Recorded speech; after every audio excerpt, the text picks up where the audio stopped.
Hello everyone, welcome back to 12 minutes to CLAT. So पहला session आपने देखा होगा जहां पर हम लोगों ने डिस्कस किया एवरीथिंग अबाउट द बैकग्राउंड कि हमारा कॉन्स्टिट्यूशन बना कैसे। और लास्ट के सेक्शन में ही हमने कॉन्स्टिट्यूशन बना लिया था। तो हमने 1947 1950 तक डिस्कस कर लिया था। हमने ये भी डिस्कस किया कैसे हमें 2 साल 11 महीने और 18 दिन लगे to come up with this vast constitution that we have right now. इस पर्टिकुलर सेशन में as you can see on this screen we are going to discuss 3 major things जहां से हमारा कॉन्स्टिट्यूशन की तैयारी शुरू होती है। The first and the very important part that everybody must know is what are the features of Indian constitution. हम छोटी छोटी बातें सब जानते हैं कि इंडियन कॉन्स्टिट्यूशन दुनिया का सबसे बड़ा कॉन्स्टिट्यूशन है, तो उसमें ऐसा क्या है, why has it been made so large, वो कहां कहां से लिया गया है ना, where are the features of our constitution been borrowed from, that becomes very important. Now, the second part of it, where the articles of the Constitution start, we'll discuss about the regions and the parts that we have in the Constitution. We'll also discuss about the concept of citizenship. ठीक है, तो आप सब लोग India के citizens हैं, हम ना, we call ourselves the citizens of India. Why do we do that? Why do we call ourselves the citizens of India? How can we get the citizenship of India? हमारी citizenship जा कैसे सकती है, और अगर हम सिटीजन्स हैं तो क्या फायदे हैं उसके, है ना. Everybody must know about it. Basic से क्वेश्चन है ये, तो उसका आंसर हम आज समझेंगे. और स्टेट क्या होता है. अब आप बोलोगे कि आप भी एक स्टेट में रहते हो, है ना. You might be from state of Bihar, Uttar Pradesh, Rajasthan, Bihar, Jharkhand, कहीं से भी हो सकते हो आप. तो अब वो स्टेट का मतलब बिल्कुल अलग है as compare to this state, right. तो जब हम कॉन्स्टिट्यूशन के स्टेट की बात करेंगे तब मैं आपको समझाऊंगा कि क्यों हमें स्टेट की डेफिनेशन बहुत ज्यादा इंपॉर्टेंट है. जिन जिन लोगों ने आज तक कॉन्स्टिट्यूशन में कुछ भी नहीं पढ़ा है उनको भी शायद एक बेसिक सा आइडिया होगा that we have something called the fundamental rights, right. तो फंडामेंटल राइट्स का स्टार्टिंग पार्ट है ये, और ये बहुत इंपॉर्टेंट है. अगले सेशन से मैं फंडामेंटल राइट स्टार्ट करूंगा, लेकिन फंडामेंटल राइट्स के लिए आपको अगर ये कॉन्सेप्ट क्लियर है, things will become very smooth for you, right. तो फटाफट स्टार्ट करते बिना कोई समय बर्बाद किए. Please make your notes as usual. These sessions are going to be extremely helpful. मैंने जैसे आपको पिछले सेशन में भी बताया था, अगर आप इतना कवर कर लेते हो आपकी पर्टिकुलर कोर्स के लिए काफी है. तो आगे के एपिसोड्स में मैं सब कुछ कवर करवाऊंगा, उससे ज्यादा डिटेल में जाने की आपको जरूरत नहीं है. अगर ये बेसिक्स आता है आप फिर पैसेजेस सॉल्व करो ज्यादा से ज्यादा, and you will be able to answer a lot of question जो कॉन्स्टिट्यूशन लॉ के आएंगे. Okay, so we will start with this point about in Indian constitution. तो जैसे हमने ऑलरेडी डिस्कस किया that our constitution is the lengthiest, most detailed and elaborated constitution in the world. There is no constitution in the world जो India से बड़ा है, Indian constitution से बड़ा है, क्योंकि हम लोग इतने डाइवर्स है ना. जब मैंने आपको बताया कि ऑलमोस्ट 3 साल, है ना, 2 साल 11 महीने और 18 दिन का जब समय लगा, तो उसमें यही आइडेंटिफाई किया गया कि इंडिया इतनी डाइवर्स कंट्री है कि एक ही प्रोविजन में बार बार सबको नहीं डाला जा सकता. तो कुछ ऐसे एरियाज है जहां के लिए हमने स्पेशल लॉज बना रखे हैं, कुछ ऐसी जगह है जहां से हमको एक अलग तरह से डील करना था. जैसे something like for example reverse की बात कर लेते हैं. अब हमने इंडिया को स्टेट्स में डिवाइड कर दिया, लेकिन आज कोई रिवर है वो तो डिवाइड नहीं हो सकती, वो तो बहती रहेगी, तो उसका पानी 2 स्टेट 4 स्टेट में से भी होके जा सकता है. तो उसको कैसे डील करेंगे अगर उसके पानी कौन से स्टेट को कितना मिलेगा उस पर डिस्प्यूट हो गया तो, है ना. हमारे राइट्स क्या है, रिस्पॉन्सिबिलिटीज क्या है, कैसे इलेक्शंस होंगे, क्या चीजें होंगी, तो वो सब हमारे कॉन्स्टिट्यूशन में लिखा हुआ है इंडिया में, right. That is why it is the lengthiest constitution. जब कॉन्स्टिट्यूशन ओरिजिनली आया था तो उसमें 395 आर्टिकल्स होते थे. Originally it had 395 articles. धीरे धीरे अमेंडमेंट ला के, अमेंडमेंट का मतलब होता है कॉन्स्टिट्यूशन में कुछ चेंजेस करना, राइट. तो वो अमेंडमेंट ला के we reach to 448 articles as of now. ठीक है, तो 395 से 448 हो गए हैं आर्टिकल्स. अगर मैं शेड्यूल्स की बात करूं, आगे जाकर मैं प्रॉपर्ली डिस्कस करूंगा शेड्यूल्स क्या होता है. तो हमारे कॉन्स्टिट्यूशन में कुछ आर्टिकल, शेड्यूल्स और पार्ट्स हैं. इनके क्या मतलब है ये over a period of time हम समझते रहेंगे. ओके, तो यहां पर 8 शेड्यूल थे हमारे ओरिजिनल कॉन्स्टिट्यूशन में. अभी उसको बढ़ाकर we have reached to 12 schedules. Present constitution में 12 शेड्यूल्स है. अलग अलग शेड्यूल्स में अलग अलग चीजें दे रखी है. ओके, और हमारे ओरिजिनली 22 पार्ट्स थे कॉन्स्टिट्यूशन में, and presently we have 25 parts in our constitution. ठीक है, 22 से 25 हो गए. Over a period of time constitution में ऐसे चेंजेस आते रहते हैं. अगर आप 10 15 20 साल बाद पढ़ोगे तो हो सकता है कि नंबर और चेंज हो जाए, क्योंकि कॉन्स्टिट्यूशन एक बहुत इवॉल्विंग सा चीज है. हमारे कॉन्स्टिट्यूशन में कॉन्स्टिट्यूशन मेकर्स को पहले से ही पता था कि हम जो 1950 में कॉन्स्टिट्यूशन बना रहे हैं, आगे जाकर हो सकता है कि कुछ ऐसी चीजें अराइज हो जिसकी हम बात ही नहीं कर पा रहे 1950 में. फॉर एग्जाम्पल, अगर मैं आपसे राइट टू इंटरनेट की बात करूं, 1950 में वो बात करना पॉसिबल ही नहीं था. There was no internet in 1940 और 1950 फॉर दैट मैटर. लेकिन अभी तो इंटरनेट कितना इंपॉर्टेंट पार्ट है हमारी लाइफ का, आज मुझे आप देख पा रहे हो because you have that internet connection, right. तो इसीलिए वो सारे चेंजेस लाने के लिए कॉन्स्टिट्यूशन में काफी जगह छोड़ी गई थी कि आप इस चीजों को बहुत लिबरली इंटरप्रेट करके उसको अच्छे से चेंजेस ला सकते हो जो भी प्रेजेंट जनरेशन की रिक्वायरमेंट्स हैं, राइट। चलो let's move on. Now the first part is very important to understand कि हमारा जो कॉन्स्टिट्यूशन है वो कई सारे अलग अलग कॉन्स्टिट्यूशन से बोरो किया गया है, राइट, अलग अलग कंट्रीज से बोरो किया गया है। मैं सिर्फ आपके लिए इंपॉर्टेंट प्रोविजंस लाया हूं जो कि आपको नोट डाउन करने पड़ेंगे, ठीक है। यूएस की बात करते हैं, यूएस से हमने काफी सारी चीजें ली है, मोस्ट इंपॉर्टेंटली दी फंडामेंटल राइट्स, है ना, जिसकी हम अगले सेशन से बात करना शुरू करेंगे। जुडिशियल रिव्यू का मतलब होता है कि अगर आपको कोई भी प्रॉब्लम होती है, हमेशा बोलते हैं ना कोर्ट चलेंगे, तो that is the judicial review, judiciary के पास जाना। प्रियम्बल, हमारा कॉन्स्टिट्यूशन स्टार्ट प्रियम्बल से होता है ना, we the people of India करके आपने को देखा होगा, आपके अगर एनसीईआरटी बुक के आगे भी एक लगा हुआ होता है ना, वो उसको प्रियम्बल बोलते हैं, उसका क्या इंपॉर्टेंस हम आगे जाकर पढ़ेंगे। और अगर आपको कभी किसी प्रेसिडेंट को, है ना, या फिर किसी सुप्रीम कोर्ट हाई कोर्ट के जजेस को अगर हटाना है, रिटायरमेंट की वजह से हटते हैं, अगर जनरली हटाना है, उन्होंने कुछ गलत किया है, तो उसको इंपीचमेंट बोलते हैं। तो वो इंपीचमेंट का जो प्रोसेस है वो भी हमने यूएस से लिया है। ये 4 मेजर चीजें हैं that has been borrowed from the United States of America, ठीक है। अब हम बात करते हैं यूके की। यूके से हमने लिए रिट्स। रिट्स क्या होते हैं? कभी भी आपका अगर कोई फंडामेंटल राइट वायलेट होता है तो आप रिट फाइल कर सकते हो, है ना। इसकी पूरी जानकारी, everything about it will be discussed in later parts of the particular series. Writs 5 type की रिट्स होती है, मैं आपको सारी अच्छे से एक्सप्लेन करूंगा बिल्कुल आसान भाषा में, right. Next part of this is single citizenship. अब सिंगल सिटीजनशिप क्या है? तो आप अगर इंडिया के सिटीजन हो ना, you can't hold a citizenship of other country also. आप नहीं बोल सकते कि भाई यूएस अच्छी कंट्री लग रही है तो इंडिया के तो सिटीजन है ही, यूएस के भी बन जाते हैं। नहीं, if you want to become a US citizen, आपको इंडिया की सिटीजनशिप छोड़नी पड़ेगी। So we only provide for single citizenship, right. And also the rule of law, जो हम आगे जाकर जब मैं आपको फंडामेंटल राइट्स पढ़ाने लग जाऊंगा तब मैं समझाऊंगा कि what exactly is rule of law, है ना। ये बहुत ही इंटरेस्टिंग है, this one of the most interesting parts of the legal का जो सिलेबस है आपका, है ना, this is very interesting. Next one comes Canada. Canada में आप देखोगे the first part is federal system. Federal का मतलब होता है where the power is divided between centre government and the state government. India also has the same, but if you look at it closely, the centre is more powerful as compare to the state government. ऐसा नहीं है कि state government के जो मन में उन्होंने law बना दिया, सेंटर की वो मान ही नहीं रहे, ऐसा नहीं होता यहाँ पे, राइट। तो इसीलिए with a more stronger centre हमारा वो फेडरल सिस्टम है। इसको कई बार क्वाज़ी फेडरल भी बोला गया, जैसे मैंने आपको लास्ट क्लास में बताया था। और जो गवर्नर होते हैं सारे स्टेट्स के, वो जो कॉन्सेप्ट है वो कनाडा से लिया गया है, राइट।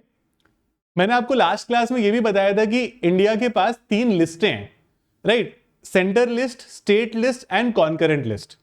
सेंटर लिस्ट पे सिर्फ सेंट्रल गवर्नमेंट लॉज बनाएगी, स्टेट लिस्ट पे सिर्फ स्टेट गवर्नमेंट लॉ बनाएगी, और कॉन्करेंट लिस्ट में दोनों सरकारें लॉ बना सकती है, राइट। तो ये जो कॉन्करेंट लिस्ट का कॉन्सेप्ट है ना, that has been borrowed from Australian constitution, वो हमने ऑस्ट्रेलिया से लिया है। अब जैसे मैंने आपको बताया कि हमारे कॉन्स्टिट्यूशन में इनिशियली 395 आर्टिकल्स थे, अभी 448 है। इनिशियली 8 शेड्यूल थे, अभी 12 शेड्यूल्स हैं। तो ये चेंजेस कैसे लाए जा रहे हैं? मतलब इसका मतलब कॉन्स्टिट्यूशन को भी तो कुछ चेंज किया जा सकता है ना over a period of time. तो उन चेंजेस को बोलते हैं अमेंडमेंट टू द कॉन्स्टिट्यूशन, और वो अमेंडमेंट का फीचर आया है साउथ अफ्रीकन कॉन्स्टिट्यूशन से, ठीक है। This amendment feature is come from the south African constitution, very important. इसका आप इस तरह से ही टेबल बना सकते हो, right. Next bit is Germany. Germany से हमने लिए इमरजेंसी के प्रोविजंस। भारत में 3 तरीके की इमरजेंसी है, एक है नेशनल इमरजेंसी, एक होती है स्टेट या कॉन्स्टिट्यूशनल इमरजेंसी, और तीसरी होती है फाइनेंशियल इमरजेंसी। जब आगे समय आएगा मैं आपको तीनों के बारे में एलैबोरेटली पढ़ाऊंगा, but at this point in time just understand this कि ये emergency provision have been taken from Germany's constitution, ठीक है। जर्मनी में ये सारी प्रोविजंस दे रखे थे। तो ये मेजर 6 कंट्रीज हैं, इसके अलावा 2 और है, बट आप ये फटाफट नोट कर लो, है ना। Till then will move on to the next part of this. The next one is French constitution. सबने 9th स्टैंडर्ड में फ्रेंच रेवोल्यूशन के बारे में पढ़ा है ना, हिस्ट्री का फर्स्ट चैप्टर होता है, राइट। तो उसमें आइडियाज थे लिबर्टी, इक्वालिटी, फ्रेटर्निटी। तो all of these ideas have been given in the preamble to the Indian constitution, वहां पर लिखी हुई है ये चीजें। तो ये ली गई है फ्रेंच कॉन्स्टिट्यूशन से। और यूएसएसआर, उस टाइम सोवियत यूनियन, अभी उसको रशिया बोलते, वहां से हमारी फंडामेंटल ड्यूटीज ली गई है, जो ओरिजिनली कॉन्स्टिट्यूशन का पार्ट नहीं थी, बट बाद में, है ना, 1978 में उन ड्यूटीज को भी ऐड किया गया, ठीक है। Those fundamental duties were also added to the Indian Constitution, and that has been taken from the USSR or the Russian Constitution. Right तो ये कुछ बोरोइंग बहुत इंपॉर्टेंट है ना. आप कई सारे एग्जाम्स में देखोगे यहां से डायरेक्ट क्वेश्चंस आते हैं, so you need to know कि कहां से क्या लिया गया. Things get very easy for you. Okay चलो अब एक काम करते हैं, कॉन्स्टिट्यूशन से स्टार्ट करते हैं, आर्टिकल्स पढ़ना शुरू करते हैं. तो यहां पर जो पहला से 4 आर्टिकल है 1 से लेके 4, they talk about union and it's territory. अभी हाल ही में एक इंडिया में काफी ज्यादा बड़ी कंट्रोवर्सी हुई जहां पर ये डिस्कस किया गया कि भाई इंडिया का नाम चेंज करके भारत रख देंगे, है ना. कोई बोल रहा है रखेंगे, कोई बोल रहा है नहीं रखेंगे, बट ये कंट्रोवर्सी थी. अब कई बार लोग बोलते हैं 2020 में एक सुप्रीम कोर्ट में भी केस हुआ था, वहां पर उन्होंने बोला था कि भाई इंडिया का नाम तो ऑलरेडी भारत है ना, उसको चेंज करने की जरूरत नहीं है. वो क्यों बोला था? क्योंकि हमारे आर्टिकल 1 में ही लिखा हुआ है India which is Bharat shall be a union of states. ठीक है, इंडिया विच इज भारत और दैट इज भारत. तो इंडिया और भारत दोनों हमारे नाम हैं, है ना. हम लोग मोस्टली इंटरनेशनल फोरम्स पर अभी तक इंडिया यूज करते हुए आए हैं generally, but Bharat is also our name, जो कि एक तरह से कह सकते हो कि हम कई जगह यूज करते भी हैं. ओके तो यहां पर India and Bharat are both these names. Bharat को अडॉप्ट इसलिए किया गया है क्योंकि पुराने जमाने में जो हमारे वेदों के जमाने थे उसमें भारत को, हमारी कंट्री को भारतवर्ष बोला जाता था. राइट, दैट इज वाई वो अलग से एक प्रोविजन लिया गया है. नाउ इसको यूनियन ऑफ स्टेट्स बोलते हैं, लेकिन it is divided between states and union territories also. आप जनरली देखोगे तो इंडिया में 8 यूनियन टेरिटरीज भी हैं. It is not just states. अभी जैसे आपने रिसेंटली देखा होगा कि जम्मू कश्मीर को स्टेटहुड हटाकर उनको यूनियन टेरिटरी बना दिया. राइट, वैसे कई सारी चंडीगढ़, दिल्ली, पौंडीचेरी, बहुत सारी इंडिया में 8 यूनियन टेरिटरीज हैं. राइट, और ये जो सारे यूनियन टेरिटरीज और स्टेट्स के नाम होते हैं ना, ये फर्स्ट शेड्यूल में आते हैं. All of this come in the first schedule. मैंने आपको बताया 12 शेड्यूल है हमारे पास. पहले शेड्यूल में सारे के सारे इंडिया के स्टेट्स और यूनियन टेरिटरी के नाम. तो इसका क्या मतलब है ये मैं आपको समझाता हूं. अगर आपको भारत में कोई भी नया स्टेट ऐड करना है, जैसे 2014 में आंध्र प्रदेश स्टेट था, 2014 में आंध्र प्रदेश में से ही एक तेलंगाना नया स्टेट निकला. तो तेलंगाना नया स्टेट निकला तो वो शेड्यूल 1 में तो पहले से लिखा हुआ था नहीं, शेड्यूल 1 में सिर्फ आंध्र प्रदेश लिखा था. तो उसके लिए कॉन्स्टिट्यूशनल अमेंडमेंट लाना पड़ेगा. कॉन्स्टिट्यूशन के फर्स्ट शेड्यूल में चेंज होगा that a new state has now been added to India which is Telangana. So अगर कोई भी स्टेट चेंज होता है या बढ़ता है, इंडिया में कोई बढ़ जाता है या कम हो जाता है ना, तो उसका नाम हम कॉन्स्टिट्यूशन में लिखते हैं. तो any change in the name और you would say the boundary of the state और union territory in India has to be registered in the constitution via a constitutional amendment. Right? और आसान करते हैं इसको. Let's move on to next part of this. Constitution का article 3 majorly क्या बात करता है? वो बोलता है कि पार्लियामेंट के पास पावर है कि क्या, कि वो they can form a new state by separating territory from any state. एक वो नया स्टेट फॉर्म कर सकते हैं. उत्तर प्रदेश एक स्टेट था, उत्तर प्रदेश में से एक नया स्टेट निकाला गया था उत्तरांचल, जिसको हम उत्तराखंड बोलते हैं आजकल. राइट, बिहार एक स्टेट था, बिहार में से झारखंड निकाला गया था. तो क्या हो रहा है, यहां पर एक स्टेट में से दूसरा स्टेट बनाया जा रहा है. पार्लियामेंट को ये पावर दी गई कि वो ऐसा कर सकते हैं. पार्लियामेंट के पास ये भी पावर है कि वो 2 स्टेट को एक बना दे, है ना, और उसका कुछ एक नाम रख दे. ये भी पार्लियामेंट के पास पावर होती है. जनरली ऐसा होता नहीं है, बट पार्लियामेंट के पास ये करने की पावर है. पार्लियामेंट के पास ये भी पावर है कि किसी स्टेट का एरिया बढ़ा दे, किसी स्टेट का एरिया कम कर दें, उसकी बाउंड्रीज आगे पीछे कर दें, किसी स्टेट का नाम चेंज कर दें, है ना. अब एक जैसे उत्तरांचल का एग्जांपल ले लो. उत्तरांचल को अब उत्तराखंड बोलते हैं, ओडिशा को अब ओडिशा बोलते हैं. राइट, तो उस तरह से कई सारे स्टेट्स के नाम चेंज होते रहते हैं. And the parliament of India, the central government has this power कि वो ये सारी चीजें कर सकती है. राइट, आपको बस ये बेसिक सी चीजें समझ में आनी चाहिए. In the first part of the constitution, you don't have to like go or dig too deep into it. Just understand the basics and you are good to go with this. Right? तो parliament को इतनी power दी गई है in this particular system. अब ये बहुत important concept है कि मैं भारतीय नागरिक हूं. I am an Indian citizen. Right? So why do I call myself an Indian citizen and why do I as an Indian citizen take pride in it? कि मैं भारत का नागरिक कहलाने पर इतना ज्यादा खुश क्यों हूं? Why am I so proud of it? I'll tell you certain things because we are the largest democracy in the world, right? And we are the citizens of the largest democracy in the world, which comes with a lot of privileges. हमें काफी सारे rights दिए जाते हैं just because we are the citizens of India, right? तो citizens कौन होते हैं? सिटीजन्स आर दोज पीपल जिनको सारे फंडामेंटल राइट्स प्रोवाइड किए जाते हैं. All the fundamental rights that we have in our country are given to the citizen. ठीक है, हमारे पास कॉन्स्टिट्यूशन में 6 फंडामेंटल राइट है. जब कॉन्स्टिट्यूशन आया था तो 7 थे, बाद में उसको 6 कर दिया गया. कौन सा कटा कब कटा वो मैं आपको आगे जाकर समझाऊंगा नेक्स्ट सेशन से. लेकिन 6 फंडामेंटल राइट्स एक सिटीजन को मिलेंगे ही मिलेंगे. अगर आप मान लो एक कोई यूएस के सिटीजन हो और आप इंडिया में 3-4 साल से रह रहे हो, तो आप इंडिया के सिटीजन नहीं हो, आप सिर्फ इंडिया के रेजिडेंट हो. अब आपको समझना है सिटीजन और रेजिडेंट का डिफरेंस.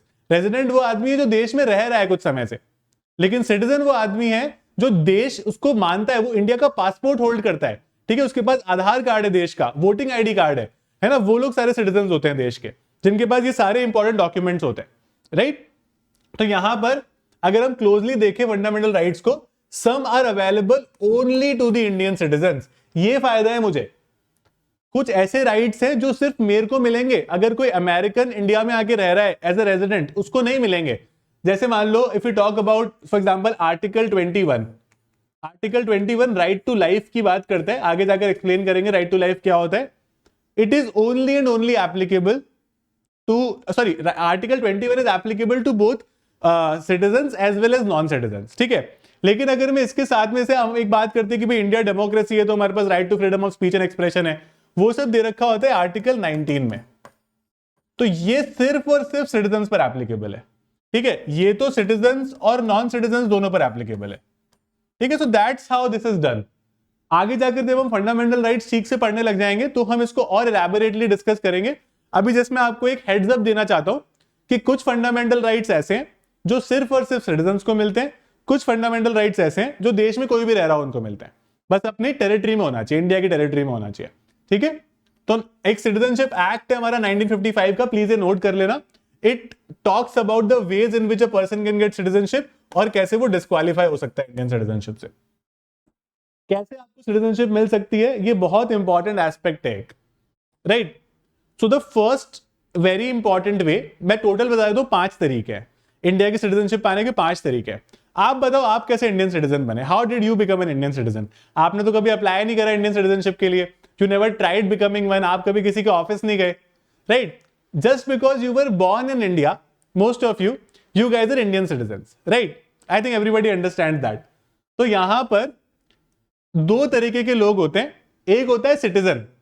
ठीक है, सिटीजन है हम सब, और जो सिटीजन्स नहीं होते उनको हम एलियन बोलते हैं. दिस इज नॉट दैट कोई मिल गया वाला एलियन. ठीक है, कॉन्स्टिट्यूशनल मतलब अलग अलग है चीजों के. सिटीजन हम सब हैं जो देश में पैदा हुए हैं या फिर किसी भी तरह से हमको इंडिया की गवर्नमेंट ने सिटीजनशिप दी है, और एलियंस वो सारे लोग हैं जो इंडिया के सिटीजन्स नहीं है. इनसे हमारी कोई दुश्मनी नहीं है, बट ये सिटीजन से अलग कैटेगरी है. They are not citizens, right? Very important. जैसे आपको बता रहा हूं कि आर्टिकल 15, 16, 19, 29, 30 सिर्फ इंडियन सिटीजन्स पर एप्लीकेबल है. लिखना मत ये, अगर नहीं लिखोगे तो भी चलेगा, लिख सकते हो वैसे, लेकिन नहीं लिखोगे तो भी मैं आपको आगे जाकर जब ये आर्टिकल्स डिस्कस करूंगा ना अगले सेशन से, तो मैं आपको समझा दूंगा, है ना, वहीं पर लिखवा दूंगा, तो आप वहां पर भी लिख सकते हो. तो it's not relevant to write everything here, right? उसके अलावा आपको, अब हमने सिर्फ राइट्स की बात करी कि हमें ये राइट है वो राइट है, बट एज अ सिटीजन हमारी कुछ ड्यूटीज भी हैं हमारे देश के प्रति. क्या वो बेसिक ड्यूटीज है कि हम हमारे नेशनल फ्लैग की रिस्पेक्ट करें, है ना, जो हमारा ट्राई कलर है, हमारे नेशनल एंथम की रिस्पेक्ट करें, हम लोग तरीके से टैक्सेस पे करें अगर हम उस स्लैब में फॉल कर रहे हैं तो ये कुछ हमारी ड्यूटीज होती है ना. तो जब मैंने आपको अभी स्टार्टिंग ऑफ द सेशन पढ़ाया था कि हमने यूएसएसआर यानी रशियन कॉन्स्टिट्यूशन से भी टुक दी फंडामेंटल ड्यूटीज के प्रिंसिपल्स ऑल्सो. तो हम वो आगे जाकर डिस्कस करेंगे क्या क्या हमारी fundamental duties as an Indian citizen या generally also in the country बनती है, राइट? अब ये समझते हैं कि सिटीजनशिप मिलती कैसे. हम सारे लोग बाय बर्थ इंडियन सिटीजन है. हम देश में पैदा हुए थे इसलिए हम इंडियन सिटीजन है. हमने कभी कोई रजिस्ट्रेशन नहीं कराया, हम बाय डिफॉल्ट बन गए. तो अगर आप देश में पैदा हो रहे हो, you are by default an Indian citizen. इस पे कंडीशन ये है कि एटलीस्ट 1 इंडियन पेरेंट होना चाहिए आपका. ईदर योर फादर और mother shall be an Indian parent. दूसरा इंसान बाहर से हो सकता है, राइट? लेकिन वो इंसान एक इलीगल इमिग्रेंट ना हो. अब इलीगल इमिग्रेंट क्या है? कई लोग इंडिया में ऐसे होते हैं जो कि बस देश में घुस गए बाहर से और वो इंडिया में रहने लग गए, है ना, इंडिया के पास उनका कोई भी सिटीजनशिप नहीं है उनके पास इंडिया का, they have no status in India, but वो रह रहे हैं।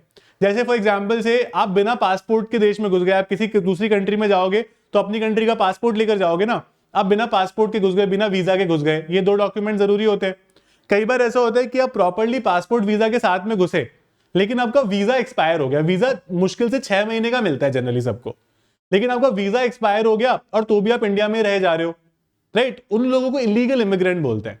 तो आपका एक parent shall be Indian, second parent किसी भी कंट्री से हो सकता है, इंडिया में रह रहा है, लेकिन वो इलीगल इमिग्रेंट नहीं हो सकता इंडिया में, right, that person can not be an illegal immigrant, that is very important.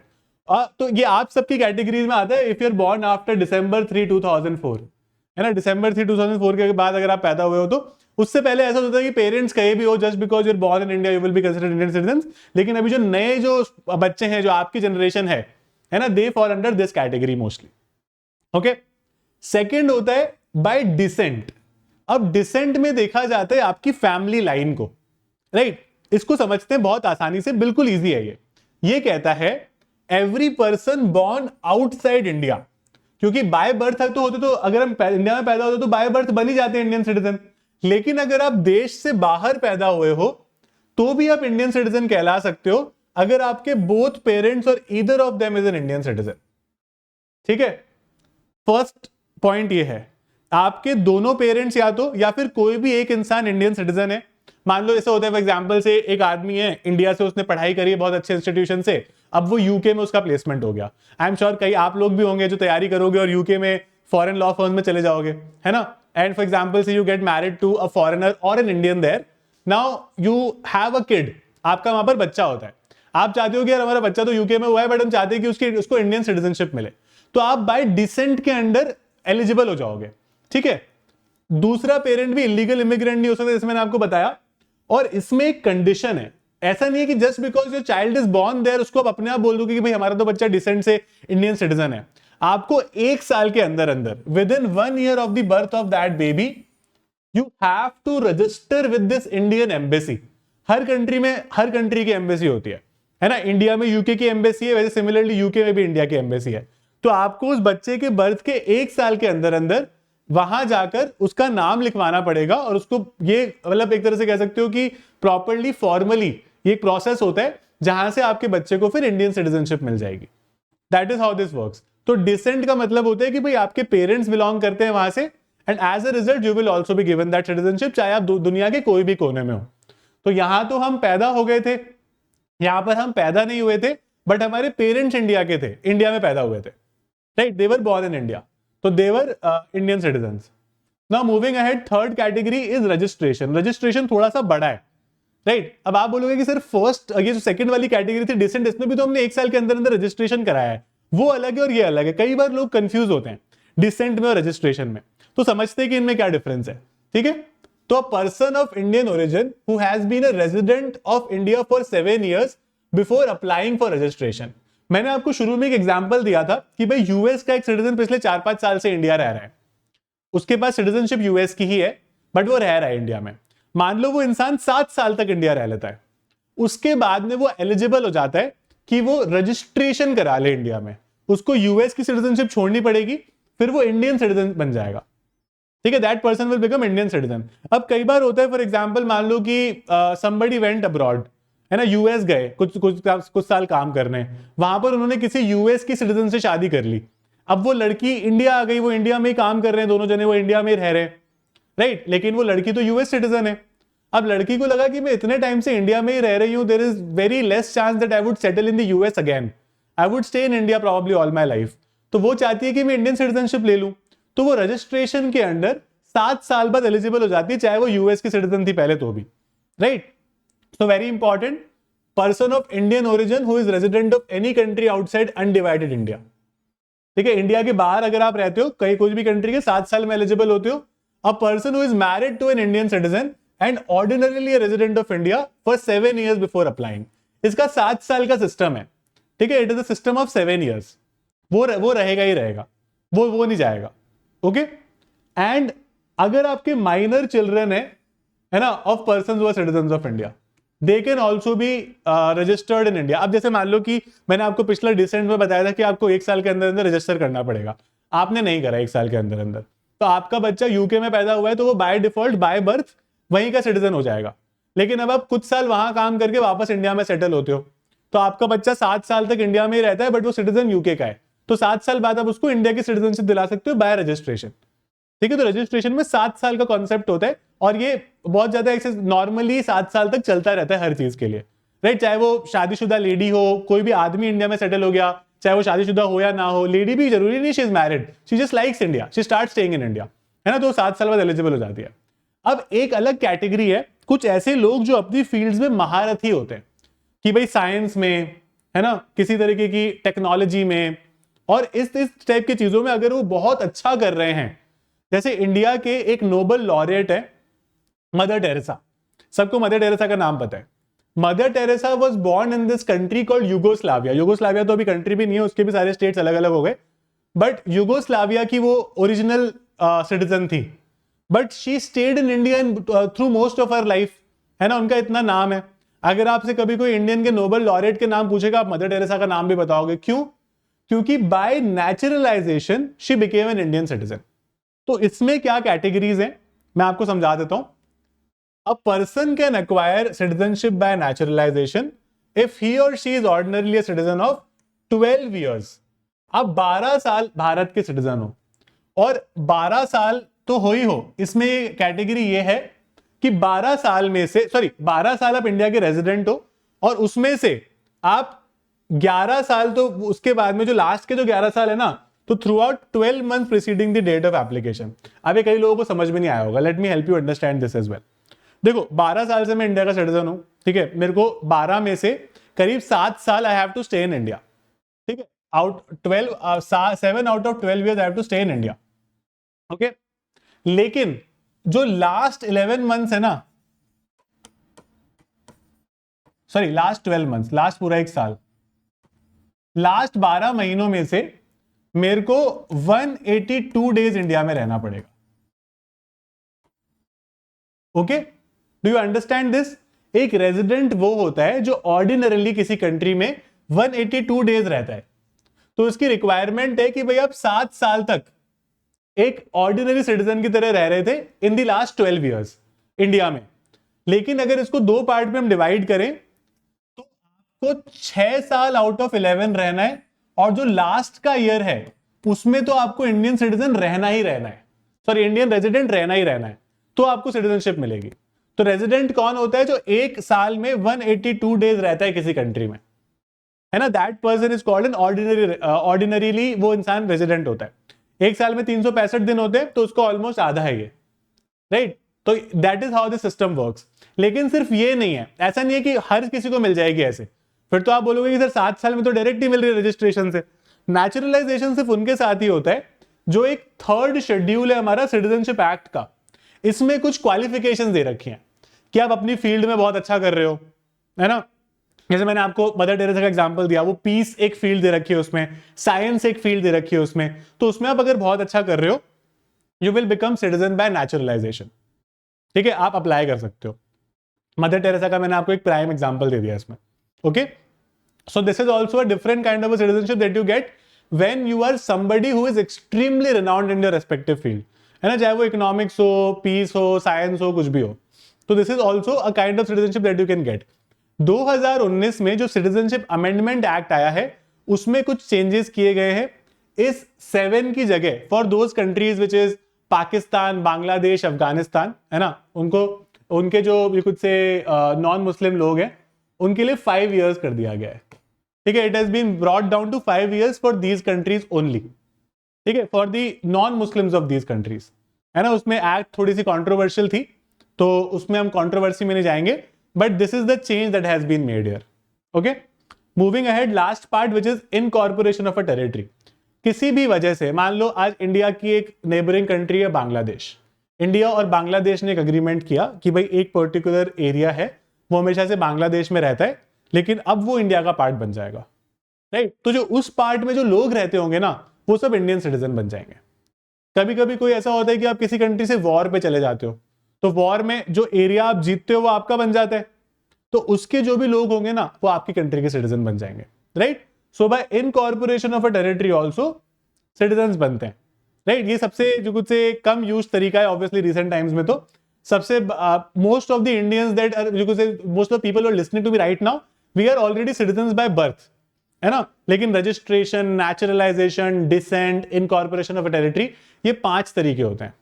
अगर आपकी सिटीजनशिप कभी जाती है, डिस्क्वालीफाई किया जाता है, तो वो इसलिए किया जाता है कि आपने देश की सोवरेनिटी और सिक्योरिटी के अगेंस्ट कुछ कर दिया। जैसे मान लो कि आपने इंडिया की कुछ स्ट्रैटेजिक इंफॉर्मेशन पाकिस्तान की आर्मी को पहुंचा दी, इसको ट्रीजन बोलते हैं, देशद्रोह बोलते हैं। अगर आपने इस तरीके का कुछ कर दिया ना, तो आपकी सिटीजनशिप चली जाती है। कभी कभी लोग क्या करते हैं कि इंडिया की सिटीजनशिप कैंसिल नहीं कराते और किसी दूसरी कंट्री की सिटीजनशिप ले लेते हैं, उनकी इंडिया की सिटीजनशिप से डिस्क्वालीफाई हो जाते हैं। फिर वो if you take some other country citizenship, हमने सिंगल सिटीजनशिप की बात करी है, तो वो सिंगल ही रहेगी हमेशा, राइट। अगर कोई भी डाउट होता है ना, mention that in the comment box, I will take it from there and answer it again, है ना। कोई भी डाउट होता है तो रखना मत, है ना, will try and discuss everything. चलो, अब आज के क्लास का next part, but a very prevalent part, this is part 3 of the constitution. Part 3 fundamental rights की बात करते हैं। ये आर्टिकल 12 से लेके आर्टिकल 35 तक जाता है। आज मैं सिर्फ आर्टिकल 12 और 13 डिस्कस करूंगा आपसे। अब आज ज्यादा डिस्कशन नहीं करूंगा मैं आपसे, मैं कंफ्यूज नहीं करूंगा। एक क्लास में हम एक लिमिट तक ही ले सकते हैं, राइट। तो स्टेट का मतलब क्या होता है, why do we need the concept of state at all. देखो, स्टेट का यहां पर एक सिंपल सा अगर मैं आपको मतलब बताऊं ना, तो उसका मतलब है सरकार। तो जब भी आप फंडामेंटल राइट्स की बात करते हो, तो आप उसको सरकार के अगेंस्ट ही क्लेम कर सकते हो। जैसे फॉर एग्जांपल, मेरा किसी प्राइवेट यूनिवर्सिटी में एडमिशन होने वाला था, मेरे 100 में से 80 मार्क्स थे, एक किसी और बच्चे के 78 थे, तो उसको ले लिया, मेरे को नहीं लिया, जबकि मेरे 80 मार्क्स थे, है ना। हो सकता है कि भाई वो डोनेशन दे रहा हो, बच्चा ज्यादा पैसा दे रहा हो, तो उसको ले लिया, तो ये तो गलत हुआ मेरे साथ। लेकिन वो प्राइवेट यूनिवर्सिटी थी, so normally you can not move a fundamental right violation का पिटीशन इन अ कोर्ट अगर वो प्राइवेट यूनिवर्सिटी है तो। लेकिन अगर वो पब्लिक यूनिवर्सिटी होती, या फिर मान लो आपका एनएलयू होता, या फिर कोई भी ऐसा गवर्नमेंट कॉलेज होता, तो उसके अगेंस्ट आप डेफिनेटली फिर एक्शन ले सकते हो कि भाई मेरे 80 थे, मेरे से पीछे था वो दूसरा लड़का जिसके 78 थे, लेकिन उसको ले लिया, मेरे को छोड़ दिया। क्यों? क्योंकि वो जो गवर्नमेंट इंस्टीट्यूशन है वो स्टेट की डेफिनेशन में आता है, राइट। तो सारे के सारे जो स्टेट हैं उनको 4 पार्ट में डिफाइन करने की कोशिश की है, बट कुछ पार्ट्स ऐसे हैं जो बहुत क्लियर नहीं है, और उसको over a period of time कई सारे केसेस ने क्लियर किया है। चलो मैं आपको समझाता हूं। फर्स्ट पार्ट क्या है, government and parliament of India, जैसे हमारे एग्जीक्यूटिव एंड लेजिस्लेचर। इसका मतलब क्या हुआ, दी पार्लियामेंट, है ना, लोकसभा, राज्यसभा, दी एग्जीक्यूटिव जो मतलब प्रेसिडेंट वगैरह होते हैं, लेजिस्लेचर, है ना, लेजिस्लेचर मतलब तो रोज लोकसभा राज्यसभा ही होता है। तो वो सब स्टेट के डेफिनेशन में फॉल करेंगे। अगर वो आपको कोई फंडामेंटल राइट वायलेट करते हैं, आप उनके अगेंस्ट एक्शन ले सकते हो, राइट। वैसा ही जैसे पार्लियामेंट में सेंटर में स्ट्रक्चर होता है, वैसा स्टेट में होता है। स्टेट की सरकार होती है, स्टेट में प्रेसिडेंट नहीं होता, लेकिन सेम गवर्नर होता है, राइट। तो वैसे government and legislature of state comes in the second category, ठीक है, जहां पर सारे की सारी स्टेट्स की एग्जीक्यूटिव्स और लेजिस्लेचर ये रहते हैं। लेकिन इंडिया में सरकारें सिर्फ सेंटर और स्टेट लेवल पर नहीं है, हमारे पास म्यूनिसिपैलिटी, म्यूनिसिपल कॉर्पोरेशन, पंचायत, ये सारी सरकारें हैं, सारी गवर्नमेंट है, डिपेंडिंग ऑन किस एरिया से आप आते हो, राइट। तो इसीलिए सारी जो लोकल अथॉरिटीज है ना, वो भी इसके अंडर आती है ना, local and other authorities within the territory of India, ठीक है, वो भी इसके अंडर आती है। Fourth category is all local other authorities who are under the control of the directly government of India, right. सीधे सेंट्रल गवर्नमेंट से coordinate करती है कई सारी अथॉरिटीज, ओके। अब इसमें एक बहुत बड़ा क्वेश्चन ये था कि देखो लॉ में क्या होता है कि लॉ ना बहुत क्लियरली लिखी हुई होनी चाहिए, क्योंकि अगर मान लो ये अदर अथॉरिटी जैसा वर्ड है, आपके लिए अदर अथॉरिटी कुछ और हो सकती है, मेरे लिए कुछ और हो सकती है। मेरे साथ किसी अथॉरिटी ने कुछ गलत किया, मैं बोलूंगा भाई इसको अदर अथॉरिटी के डेफिनेशन में डालो, मेरे को फंडामेंटल राइट का केस करना है। आप भी बोल सकते हो ऐसा किसी और अथॉरिटी के लिए। So what is the definition of these other authorities was not very clear, कि क्या स्टेट है क्या स्टेट नहीं है। मैंने आपको एग्जाम्पल दिया एनएलयू का, है ना। एनएलयू इनमें से 4 में से कौन सी कैटेगरी में आ रहा है, ये हमें क्लियर ही नहीं है यहां पे, है ना। हो सकता है कि वो अदर अथॉरिटीज में आए, बट हो सकता है ना भी आए, we are not very clear about it. तो स्टेट बेसिकली क्या है, दैट इज वेरी इंपॉर्टेंट। उसके बिना फंडामेंटल राइट्स समझना बेकार है। आज मेरे को पता ही नहीं है कि मैं किसके अगेंस्ट केस कर सकता हूं, किसके अगेंस्ट नहीं कर सकता, तो मैं प्रोविजंस पढ़ के क्या करूंगा कि मैं किस किस बिना पर केस कर सकता हूं, पहले पता दो किसके अगेंस्ट कर सकता हूं, राइट। तो वो समझते हैं चलो। तो उसके लिए कई सारे over a period of time चीजें आई है। उससे पहले हम एक प्रिंसिपल पढ़ेंगे which is called the principle of एजुजडम जेनरिस। अब आप सोचोगे कि सर ये क्या पढ़ा रहे हो, एकदम बहुत ही भारी लग रहा है, ये तो बहुत आसान से समझाता हूं मैं। देखो, एजुजडम जेनरिस किसी एक पर्टिकुलर टाइप के, जो एक तरह से कह सकते हो कि एक सीक्वेंस में चीजें चलती है ना, उसको समझने का एक टूल है। जैसे it is a tool of interpretation by which a class of word is followed by general word and the general word is not absolutely wide. जैसे मैं आपको बोल रहा हूं कि यार हम लोग ना ट्रांसपोर्टेशन सर्विस प्रोवाइड करते हैं, तो हम लोग आपको ऑटो प्रोवाइड करते हैं, हम लोग आपको एक नॉर्मल 4 व्हीलर कार प्रोवाइड करते हैं, हम लोग आपको ट्रक्स प्रोवाइड करते हैं, ठीक है। और अगर आपका छोटा मोटा पार्सल है तो हम आपको एक 2 व्हीलर भी प्रोवाइड करते हैं। अब आप बताओ कि इसमें आप अज्यूम कर सकते हो कि मैं आपको एरोप्लेन भी प्रोवाइड करता हूं? नहीं ना, that will be unreasonable assumption. आप किसी चीज को इतना थोड़ी एक्सटेंड कर सकते हो। मैं बोलता हूं कि भाई we provide you 2 wheelers, 3 wheelers and 4 wheelers and other such vehicles. तो 2 व्हीलर्स, 3 व्हीलर्स, 4 व्हीलर्स तो आप समझ जाओगे। अब अदर सच व्हीकल्स में आप एरोप्लेन थोड़ी कैलकुलेट कर लोगे, राइट। तो यहां पर एजुजडम जेनरिस का मतलब है कि एक चीज को एक लिमिट तक खींचा जा सकता है, और जो एक नॉर्मल पार्लांस में एक नॉर्मल आदमी को जो मीनिंग समझ में आता है ना, वही उसका मतलब रहेगा। जैसे एग्जांपल देख लेते हैं, ठीक है। If a law refers to automobiles, trucks, tractors, motorcycles and other motor powered vehicles. अब अदर मोटर पावर्ड व्हीकल्स में एरोप्लेन देखो तो है तो मोटर पावर्ड ही, लेकिन इसमें थोड़ी आ जाएगा भाई, it will not include airplanes, क्योंकि वो तो एक अलग कैटेगरी है। I am only talking about the vehicles that ply on land. मैं एयर ट्रैवल की बात ही नहीं कर रहा। यहां पर आप बोल दो कि भाई मैं ट्रेन भी चलाता हूं फिर, है ना, वो थोड़ा ज्यादा अजम्पशन हो जाएगा। तो एजुजडम जेनरिस का मतलब होता है कि आप एक पर्टिकुलर सीक्वेंस की अगर चीजें प्रोवाइड करते हो और उसमें अगर कुछ ऐसा आ जाए जो कि मतलब एक तरह से कह सकते हो कि वेग आ जाए, जैसे यहां पर मैं अदर व्हीकल्स की बात करूं या अदर पावर्ड व्हीकल्स की बात करूं, तो ये क्लियरली डिफाइन नहीं है। Aeroplane is a motor powered vehicle, लेकिन एजुजडम जेनरिस का प्रिंसिपल बोलता है कि आप एक चीज को इतना नहीं खींच सकते कि वो टूट ही जाए, है ना। You just have to understand कि वो जो उनका जनरल वर्ड है, it is not absolutely wide and but restricted to implication of class of word it is preceded by. तो यहां पर other motor powered vehicles is preceded by automobiles, trucks, tractors, motorcycles and so on, right. तो आप ये नहीं कि इसको किसी भी लेवल तक खींच दो, एरोप्लेन तक नहीं ले जा सकते। तो ये कई बार यूज किया जाता था कि भाई सरकार का मतलब है सरकार की कई सारी यूनिट्स, जैसे आज सरकार की कई सारी कंपनी होती है। ओएनजीसी का एग्जांपल ले लेते हैं, ओएनजीसी सरकार की कंपनी है तो वो भी उसमें आएगी। अब कई बार क्वेश्चन आते हैं कि क्या सरकार का और क्या नहीं है। अब इंडियन क्रिकेट टीम है, Indian cricket team is represented by the BCCI, है ना, board of control for cricket in India. अब क्या वो स्टेट है या नहीं है, ये बहुत बड़ा क्वेश्चन आया कोर्ट के सामने। आप जो किताबें पढ़ते हो अपने स्कूल में, वो एनसीईआरटी की किताबें होती है। एनसीईआरटी स्टेट है या नहीं है, क्योंकि पूरे देश में किताबें बांट रहा है, सरकार का बनाया हुआ इंस्टीट्यूशन है, स्टेट है या नहीं है। ये क्वेश्चंस कोर्ट के पास आए हैं और ये बहुत ही बड़े क्वेश्चंस हैं। तो कोर्ट ने क्या किया, over a period of time अलग अलग टेस्ट निकालने शुरू करे, राइट। पहला कोर्ट ने टेस्ट निकाला which was the test of public function, कि कोई अथॉरिटी अगर पब्लिक फंक्शन करती हो, क्योंकि सरकार का नाम काम तो पब्लिक फंक्शन करना ही है, तो कोई सरकार की अथॉरिटी या कैसी भी अथॉरिटी पब्लिक फंक्शन करती हो तो उसको अदर अथॉरिटीज में डाल सकते हैं और उसको आप स्टेट बोल सकते हो। लेकिन पब्लिक फंक्शन तो एक प्राइवेट एजुकेशन इंस्टीट्यूशन भी कर रहा है, क्या आप उसको डाल सकते हो, है ना। प्राइवेट एजुकेशन इंस्टीट्यूशन भी तो एजुकेशन प्रोवाइड कर रहा है, तो education is a public function. Now that's a very important question that comes in front of the court every now and then, right.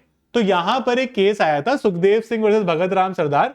यहां पर उन्होंने बोला कि oil and natural gas corporation और कमीशन, ठीक है, ONGC is a government owned corporation पूरी तरह से, and they are doing the functions that the government is required to do. As a result, they will be under other authority on Article 12. वो article 12 की other authority में fall करेंगी, ये उन्होंने बोला, ठीक है। तो उन्होंने बोला कि भाई ONGC was carrying out a public function and as a result वो अदर अथॉरिटी में आएगी, वो स्टेट की डेफिनेशन में आएगी, आप उसके अगेंस्ट फंडामेंटल राइट्स का केस कर सकते हो, ठीक है। सिमिलरली एक राजस्थान इलेक्ट्रिसिटी बोर्ड का केस है, तो उसमें भी उन्होंने ये बोला कि भाई इलेक्ट्रिसिटी बोर्ड तो क्या काम करता है, पब्लिक फंक्शन ही कर रहा है, तो वो भी पब्लिक फंक्शन कैटेगरी में आएगा। लेकिन पब्लिक फंक्शन सिर्फ इलेक्ट्रिसिटी और ऑयल एंड नेचुरल गैस, चलो बड़ी चीजें हो गई। आज देखो सरकार आजकल हर हम लोग प्राइवेटाइज हो गए, है ना। बैंक की अगर हम बात करें तो इंडिया में SBI, PNB भी है जो सरकार के बैंक हैं, बट हमारे पास HDFC और ICICI भी है जो प्राइवेट बैंक्स हैं। Banking is a public sector function, है ना, पब्लिक फंक्शन है वो। Education is a public function. तो आप कब तक स्ट्रेच करोगे? तो ये जो पर्टिकुलर सिस्टम है इसको आफ्टर अ पॉइंट हटा दिया गया था। But public function test is also very important test in understanding कि भाई ये जो पर्टिकुलर अथॉरिटी है ना, तो ये पब्लिक फंक्शन कर रही है या नहीं कर रही। तो आजकल भी अगर कोर्ट में कोई ऐसा केस जाता है तो कोर्ट कोशिश करता है समझने की कि पब्लिक फंक्शन हो रहा है या नहीं हो रहा है।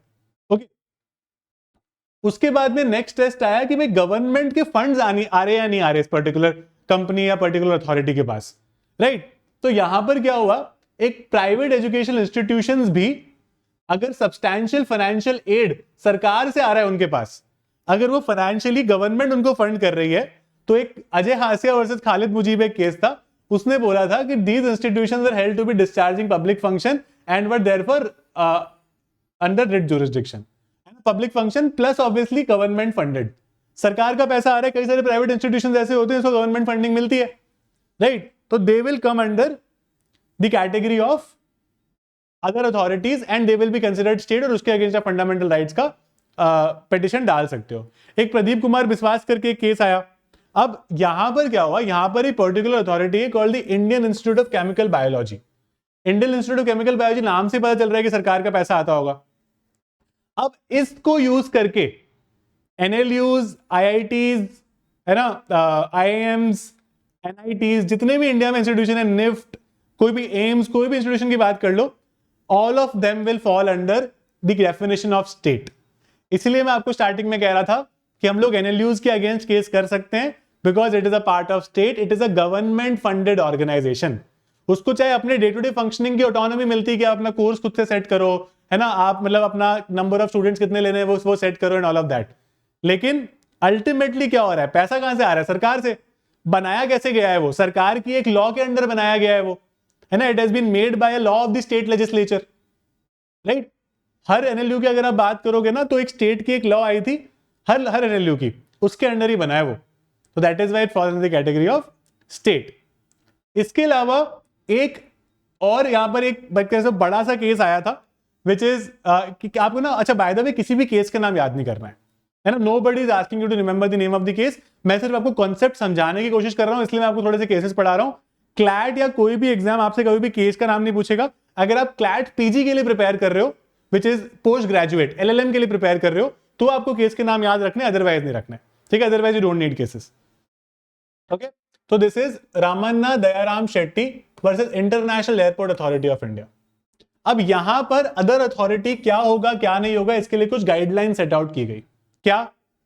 एक तो स्टैट्यूटरी अथॉरिटी होनी चाहिए। स्टैट्यूटरी अथॉरिटी का मतलब होता है जो सरकार के किसी लॉ से बनी हुई है। NLU का एग्जांपल दिया मैंने आपको, all NLUs have been brought under a law of a particular state. IIT का एग्जांपल देता हूं मैं, एक IIT एक्ट आया था इंडिया में सेंट्रल गवर्नमेंट का, उससे सारे IIT बने, सिमिलरली IIM जो ऐसे बने, राइट। तो यहां पर कोई स्टैट्यूटरी अथॉरिटी होनी चाहिए जिसके अंडर आप बने हो। फिर देखा जाता है कि आपका फंक्शनल कैरेक्टर क्या है, वही पब्लिक फंक्शन वाली पॉइंट है, ठीक है। एसेंशियल पब्लिक यूटिलिटी कर रहे हो आप, ठीक है, या फिर कोई पब्लिक फंक्शन डिस्चार्ज कर रहे हो, तो आपको अदर अथॉरिटीज में लाया जाएगा। फाइनेंशियल ऑटोनॉमी क्या है, क्या आप खुद के पैसों पे चल रहे हो या सरकार से पैसा ले रहे हो? Another very important question that we just discussed. और सरकार का कितना कंट्रोल है आप पर, कि आपकी जो डे टू डे चीजें हैं, जो जनरल चीजें हैं, सरकार का कंट्रोल कितना है? एक कोई प्राइवेट इंस्टीट्यूशन होता है, सरकार का जीरो कंट्रोल है उस पर, है ना, सरकार कुछ नहीं दखलंदाजी करती। सरकार बोलती है एज लॉन्ग एज आप हमें टैक्स दे रहे हो, जो करना है करो, राइट, एथिकल करो, इलीगल मत करो, लेकिन टैक्स देते रहो, राइट। तो गवर्नमेंट का कंट्रोल कितना है? अगर एक सिग्निफिकेंट कंट्रोल गवर्नमेंट का है वहां पे, so that is also considered a state. तो ये 4 पॉइंट्स दिए थे कि वो कोई लॉ के अंडर आए, उसके पब्लिक फंक्शन वो करे, सरकार का उसको पैसा मिलता है नहीं मिलता है, ये एक इंपॉर्टेंट क्वेश्चन है, और कितना सरकार उसको कंट्रोल करती है, that also becomes a very important question, right. तो ये स्टेट के डेफिनेशन में आता है। अब last part is the BCCI case, है ना, ये सबके दिमाग में होगा, क्रिकेट की नाम आती एकदम हमारा दिमाग चलने लग जाता है इंडिया में, राइट। तो ये केस आया था बहुत बड़ा कि भाई जो हमारा board of control for cricket in India है, क्या वो स्टेट है या नहीं है? अब BCCI ना कोई भी लॉ से नहीं बना, it has not come out of a statute. BCCI सबसे अमीर बोर्ड है दुनिया का क्रिकेट में, लेकिन BCCI को एक भी पैसा सरकार से नहीं मिलता, गवर्नमेंट का कोई पैसा नहीं है BCCI में, ठीक है, it's like a private board. तो अगर आप इसको लॉजिकली समझो ना, तो इंडियन क्रिकेट टीम बोलते हैं, लेकिन वो एक्चुअली बीसीसीआई एक प्राइवेट बॉडी है, उसकी टीम खेलती है। ठीक है, बोलने के लिए वो इंडियन क्रिकेट टीम है। सो अगर हम लीगली देखें, लॉयर का दिमाग लगाएं इसमें, ठीक है, so it is not created by a statute, ठीक है, it is not dominated by the government, चाहे वो किसी भी तरह से हो, functionally, administratively. So this ruling is relevant because it clarifies that not all bodies or organizations are states under this. तो सुप्रीम कोर्ट ने बोला था BCCI can not be considered a state, BCCI state नहीं है। ठीक है, BCCI को आप स्टेट नहीं बोल सकते हो। वाई? बिकॉज ना सरकार की फंडिंग है, ना सरकार ने किसको लॉ से बनाया है, वो अपने आप ही चल रहे। ठीक है, तो दैट इज द थिंग। तो for an entity to be considered state, it must meet certain criteria कि भाई वो किसी स्टैट्यूट से बना है, it is dominated by government in various ways. But BCCI के साथ तो वैसा नहीं है। तो BCCI ultimately becomes a private body जो एक देश की क्रिकेट टीम चला रही है, राइट? तो that is how the system works. थोड़ा सा वियर्ड है, मतलब पहली बार सुनोगे, जब मैंने पहली बार सुना था तो मुझे भी बहुत वियर्ड लगा था when I was in college. ठीक है, हमको कॉलेज में समझाया गया था इसका पूरा केस, बट हाँ, that is how the system works, right? लेकिन हाल ही में थोड़ा कॉन्स्टिट्यूशन को लिबरली रिप्रेजेंट करते हुए एक केस आया था 2023 में, जो बोलता है कि आर्टिकल 19 का एम्बिट, मतलब फंडामेंटल राइट का एम्बिट बढ़ाकर even private citizens can face a challenge. मतलब ये पर्टिकुलरली एक ही राइट है, right to freedom of speech and expression, है ना, कि अगर आप किसी की जबरदस्ती स्पीच को कर्ब करो, किसी तरह से उसको रोकने की कोशिश करो, then the ambit can be extended and article 19 के under even private citizens can be apprehended और actions can be taken against them. ये बहुत ही वन ऑफ केस है, तो इसको हम एक वो नहीं मान सकते कि ये रूल बन गया है। जनरल रूल यही है कि स्टेट के अंडर अगर आप फॉल करते हो तो you will be under that category, है ना। There are certain exceptions that are created in certain circumstances, जो कि बहुत ही फेयर होता है कई बार, है ना, तो उसमें इनको भी डालते हैं, बट जनरली ऐसा नहीं होता है, generally it does not happen, right. तो हमने आज मेजर डिस्कशन कर लिया about the territories of India, और इंडिया में पार्लियामेंट की शुरुआत में क्या पावर्स दे रखी है। We discuss completely about citizenship, we discuss completely about the definition of state. अब हम अगली क्लास से क्या करेंगे, वी विल डिस्कस कि लॉ क्या होता है कॉन्स्टिट्यूशन के हिसाब से, और क्या क्या फंडामेंटल राइट्स है हमारे पास, है ना। तो फंडामेंटल राइट्स करने में हमें 2 से 3 क्लास लगेगी, हम धीरे धीरे करके सब कुछ कवर करेंगे। आप stay tuned, you can follow me on my Telegram channel, it's called 12 minutes to CLAT only. आप नॉर्मली टेलीग्राम पर लिखोगे, क्योंकि मैं इस क्लासेस की जो लिंक्स भेजूंगा ना, वो वहीं पर भेजूंगा आगे के एपिसोड्स के भी, राइट। और उसके अलावा आप 12 मिनट्स टू क्लैट वेबसाइट पर जा सकते हो, generally you can figure out the options. आपके लिए हमने काफी सारी चीजें की है ना, तो आप उन ले सकते हो, बीट मॉक टेस्ट और any other course that you want to have, you can definitely start doing that. Okay, so thank you so much guys, have a good day, I hope it was very useful for all of you, and we will keep meeting with more episodes and more laws like this. अभी तो पहले हम constitution cover करेंगे with more such episodes. Thanks a lot, I hope it was useful. If there is any doubt, mention that in the comment box, I will be very happy to take it from there and answer it for you. Keep smiling, keep working really hard.